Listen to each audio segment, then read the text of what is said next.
Capsule 2. Pourquoi mon enfant s'oppose? Vous savez, le comportement d'opposition chez les enfants de 3 à 5 ans, ce n'est pas juste une question d'hasard. Derrière son comportement se cachent des besoins qui sont très valides.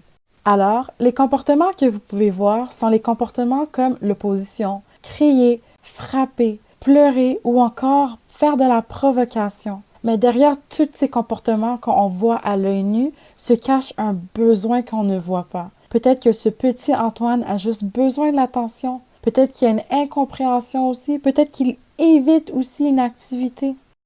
Aussi, les comportements d'opposition, c'est un mélange de plusieurs choses. Ce que l'enfant amène avec lui à sa naissance, par exemple son côté biologique, génétique, son tempérament, et ce qui se passe autour de lui, comme par exemple comment les parents s'y prennent et les difficultés personnelles de la famille.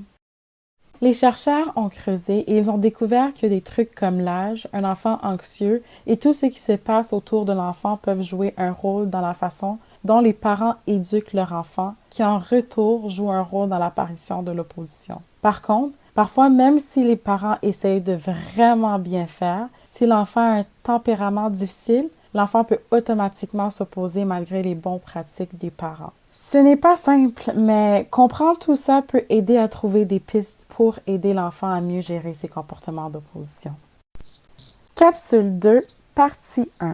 Alors, commençons par les caractéristiques de l'enfant qui pourraient expliquer l'apparition des comportements de l'opposition. Pour commencer, l'âge. Parfois, à l'âge de 3 ans, c'est normal que l'enfant soit un peu turbulent et dise souvent non. C'est une phase normale du développement. Ils essaient juste de trouver leur place et de devenir plus autonomes. Aussi, quand les enfants ont entre 2 ans et 7 ans, leur cerveau n'est pas tout à fait encore prêt à gérer leurs émotions comme il faut. C'est comme si leur système de frein n'était pas tout à fait installé, donc dès qu'ils sont fâchés, ça explose rapidement. Je vais vous en parler un peu plus en détail lorsqu'on abordera la gestion des émotions plus tard dans la capsule. Les enfants à cet âge-ci, ils ont également du mal à attendre pour avoir ce qu'ils veulent, ce qui peut causer encore plus de frustration lorsqu'ils ont un refus, lorsqu'ils doivent arrêter une activité qu'ils aiment ou lorsqu'ils doivent reporter une activité à plus tard.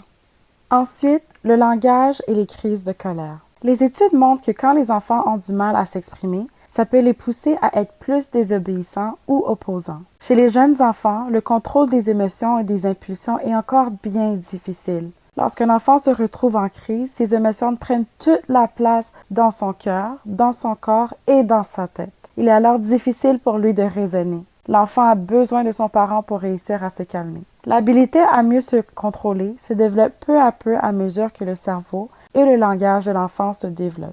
La difficulté à gérer ses émotions. On va maintenant aborder plus en détail la difficulté à vos enfants de gérer leurs émotions. Des trucs comme une famille qui n'est pas trop organisée, des parents qui ne sont pas trop d'accord entre eux, des règles qui changent tout le temps et un manque de cohérence dans la discipline, tout ça peut rendre la vie difficile à un enfant pour réguler ses émotions. Et oui, les règles sont comme de la magie pour les enfants. Quand vous les appliquez régulièrement, ça leur donne un sentiment de sécurité et de confort incroyable. Et si en plus les parents n'utilisent pas des méthodes éducatives trop top, ça peut vraiment aggraver les choses et faire exploser les comportements d'opposition. Vous me suivez toujours? Super! On va maintenant aborder les émotions pour comprendre pourquoi ça explose. Eh bien, laisse-moi te raconter un truc intéressant. La courbe des émotions. C'est comme une montagne russe dans la tête de l'enfant. Premièrement, il y a le déclencheur. C'est simple. Ça arrive quand l'enfant pense à quelque chose ou quand un événement le secoue. Genre, parfois, ton enfant a le droit de dormir à 23 heures et d'autres fois, il se fait chicaner parce qu'il n'est pas encore endormi à 19 heures. Bam! Le stress total. Ensuite, ça monte en flèche, c'est la phase d'excitation. L'émotion décolle comme une fusée. Elle atteint son pic super rapidement. Qu'il soit sur un nuage de joie ou une colère intense, c'est la même chose. Ce qui est important à savoir, c'est que plus l'émotion est forte, plus la raison et la logique deviennent inaccessibles et le corps et le cerveau n'arrivent pas à contrôler. Ensuite vient la phase d'émotion. Ça redescend un peu. L'enfant retrouve un semblant de contrôle. La logique et la raison reviennent doucement lui faire un coucou. Il est toujours dans l'émotion, mais il commence à écouter les solutions que vous lui proposez. Enfin, c'est le retour au calme. L'enfant est totalement disponible. Ses décisions redeviennent logiques et rationnelles. Voilà, Maintenant, tu sais comment ça se passe dans le cerveau de ton enfant quand les émotions débarquent. C'est un peu comme une tempête. Ça secoue, ça fait du bruit, mais ça finit toujours par se calmer. L'attachement insécure et la recherche d'attention positive. Imaginez une expérience avec des bébés singes. Séparés de leur maman, ils ont eu le choix entre une poupée douce avec une fausse mamelle et une boîte métallique avec un biberon de lait. Alors, où pensez-vous que les singes se sont dirigés? Ce n'est pas si logique que ça. Si la seule chose qui compte, c'est la nourriture, alors on aurait pensé qu'ils se jetteraient sur la boîte de métallique, non? Mais non, ce n'est pas comme ça que ça s'est passé. Les petits singes ont préféré rester collés à la poupée douce plutôt que d'aller se nourrir à la boîte métallique. C'est fou, non? En fait, ça nous fait réaliser qu'il ne suffit pas seulement de nourrir, loger les enfants pour qu'ils grandissent bien. Il faut aussi leur accorder du temps de qualité et de l'attention positive. En gros, le comportement d'opposition chez l'enfant est un peu influencé par sa relation avec ses figures d'attachement. L'enfant anxieux. L'anxiété est toute situation où l'enfant a l'impression que sa sécurité est compromise. Par exemple, les conflits entre parents et les séparations, la négligence parentale, le début d'une nouvelle année scolaire, un changement de garderie, un déménagement ou encore des exigences trop élevées des parents. L'opposition et la confrontation viendront au moment où les parents annonceront un imprévu ou une nouveauté. Dans ce cas, l'opposition chez l'enfant anxieux n'est pas continue. Elle survient en phase en fonction des événements de vie stressants. L'enfant qui vit du stress au quotidien a toujours son vase plein. Cela peut donner l'impression qu'un rien déclenche des crises de colère, mais en réalité, il réagit à tout ce qui a nourri son anxiété au cours de la journée et qui a rempli son vase. Il est possible que votre enfant ait le profil de sage, poli et respectueux à l'école, mais explosif à la maison. Cela est expliqué par le fait qu'à l'école, il se retient de ses envies normales, mais une fois à la maison dans son environnement sécuritaire, l'enfant relâche tous ses mécanismes. Il peut alors exploser devant le premier irritant. Donc, voilà pourquoi il se peut que votre enfant fasse son rebelle. Mais attention, on n'a pas fini. On a encore une deuxième partie à vous dévoiler dans cette capsule. On va creuser comment ce qui l'entoure peut avoir son mot à dire sur ces rébellions. Restez avec nous!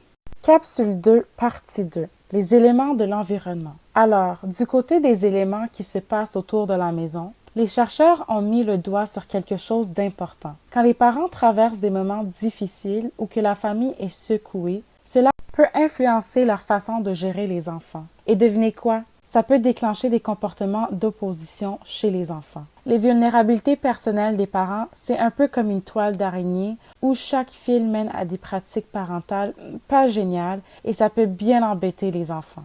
La situation des parents. Saviez-vous que ce que vous traversez peut aussi affecter vos enfants? Imaginez les problèmes d'argent ou les situations difficiles à la maison qui peuvent vous stresser. Par exemple, si vous vous disputez entre parents ou s'il y a de la violence à la maison, ça peut vraiment faire exploser l'enfant. Ou encore, s'il y a des comportements comme la boisson ou la drogue à la maison, ça peut rendre les enfants plus opposants parce que les parents ne sont pas disponibles mentalement pour mettre des routines stables. Quand le foyer devient un endroit pas sûr à cause des conflits, ça peut vraiment bouleverser les enfants. Cela représente une énorme source de stress et d'insécurité pour l'enfant, car le milieu familial représente la base de sécurité de l'enfant, leur safe zone. Comme quand on joue à cache-cache. Les caractéristiques du parent. Vous savez, vos propres défis aussi peuvent influencer le comportement de votre enfant. Par exemple, les problèmes de santé mentale chez les parents comme la dépression ou l'anxiété peuvent rendre la relation parent-enfant plus compliquée, surtout si l'enfant a un tempérament difficile. Ça peut faire en sorte que les parents ont du mal à comprendre ce que ressent l'enfant.